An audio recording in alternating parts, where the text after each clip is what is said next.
For 40 years, Cal Poly's polyreps have volunteered their time to represent the university, leading campus tours, helping with admissions events, and welcoming prospective students. But this year, for the first time, marks a big change. Polyreps are getting paid for their work.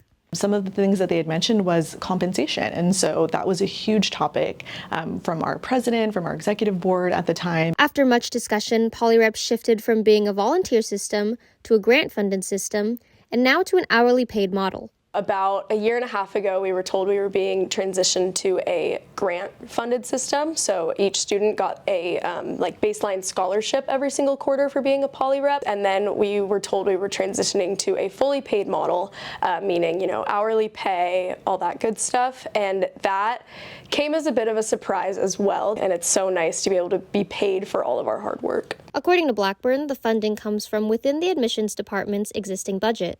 So we had to, also make sacrifices in other areas of the budget, and our leadership were the ones, making the decision on where to pull those, that funding from, but they ultimately were able to pull it from other locations within the budget to create a recurring fund for the polyreps to be paid on an annual basis. Although some worried that being paid might change what they can or can't say on their tours, students say that isn't the case.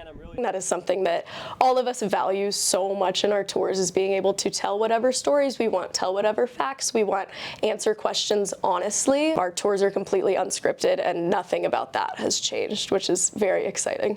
The paid model also opens the door for more students of different backgrounds to join. I definitely think the paid model is going to open doors for anybody to join polyreps. Our polyreps are now eligible for work study, which is super exciting. Of course, people also, polyreps takes usually about 2 to 5 hours a week for the average polyrep, and a lot of people don't have that time to volunteer, and so now people can do the work that they want to do. Maybe people want to give tours, but you're also making money by doing it, which is awesome. While many within polyreps are celebrating the new pay model, some students were initially concerned it might change the group's tight-knit culture.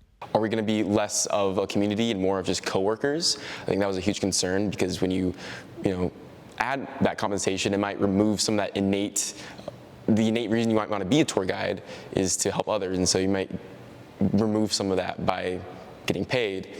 But honestly, I haven't felt too much of a difference. I still am dealing with the same people who I was with before the switch. We're all still the same people. We're all still really passionate about this organization, about each other, and about Cal Poly. Now with a paid incentive, the number of polyreps on campus isn't expected to change. The group typically brings in about 40 members each fall, growing to around 60 by spring, depending on how many seniors graduate. According to Blackburn, the number will stay the same based on the number of tours and visitors Cal Poly serves each year. Polyreps are now considered student assistants, limited to 20 hours a week. For more information about the polyreps, visit polyreps.calpoly.edu. For Mustang News, I'm Lauren Quijano.